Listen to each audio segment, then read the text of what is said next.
जब से चुनाव के नतीजे आए हैं और उसके बाद स्वेरिंग इन भी हो गई है, तब से लगातार पूरे देश के मन में एक ही सवाल है कि हां भाई, 2 महीने हो गए इस जंग को शुरू हुए, तो ऐसा क्या होने वाला है अब कि दाम पेट्रोल और डीजल के बढ़ेंगे। बहुत सारे लोगों से आप सड़कों पर बात कीजिए, वो मेंटली तैयार हैं इस चीज के लिए कि ये तो चुनाव था, इस वजह से दाम नहीं बढ़े, तो दाम तो बढ़ना तय है, दाम तो बढ़ने ही है, लेकिन वो कब होगा। और धीरे धीरे चुनाव के नतीजे आने से पहले और उसके बाद से आप देखिए, सरकार की तरफ से अब बातचीत तेज हो गई है किस चीज को लेकर के, वैश्विक संकट। तमाम एक्सपर्ट्स का यह मानना है कि अगर हमने इस वैश्विक संकट की चिंता और तैयारी चुनाव चलते वक्त ही कर ली होती, तो आज और ज्यादा विकराल रूप लेकर के हमारे सामने प्रस्तुत ना होती। सरकार की अलग अलग कमिटीज अब बैठ रही हैं, उन्होंने भी मीटिंग की है, स्टॉक टेकिंग लेने की कोशिश की है,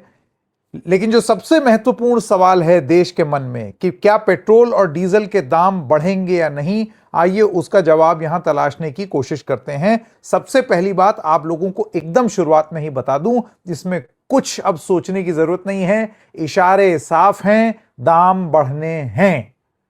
और उसकी तैयारी आपको कर लेनी होगी। प्रधानमंत्री खुद इसको कोविड के समय जिस तरीके की हमें तैयारी करनी चाहिए उसकी तुलना दूसरी बार उन्होंने ये बात बोली है। आइए जरा विस्तार से इस पूरे मामले को समझते हैं। नमस्कार, मेरा नाम है संकेत उपाध्याय और आप देख रहे हैं इशारों इशारों में डबल चेक पर। तो ये खबर है, ये इंडिया टुडे की खबर है जो कहती है बहुत क्लियरली, पेट्रोल डीजल प्राइसेस में soon go up, how much more could you पे।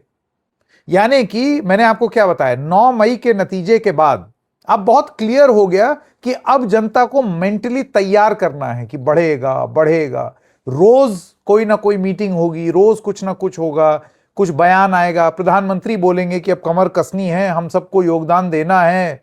हम लोगों को सब वर्क फ्रॉम होम अगर हो सके तो कर लो, कारपूल कर लो, ये सब वाली बातें अभी हो रही हैं। इसी सब के बीच में यह खबर आ गई कि वेस्ट एशिया के तनाव की वजह से petrol and diesel prices could be hiked amid surging crude oil prices and escalating tensions in West Asia. ये कौस्तव दास की खबर है जिसमें बहुत क्लियरली ये बताया जा रहा है कि ऑयल मार्केटिंग कंपनीज की तरफ से ये इशारे साफ हैं कि हम लोग पेट्रोल और डीजल के दाम के बढ़ने की ओर जा रहे हैं।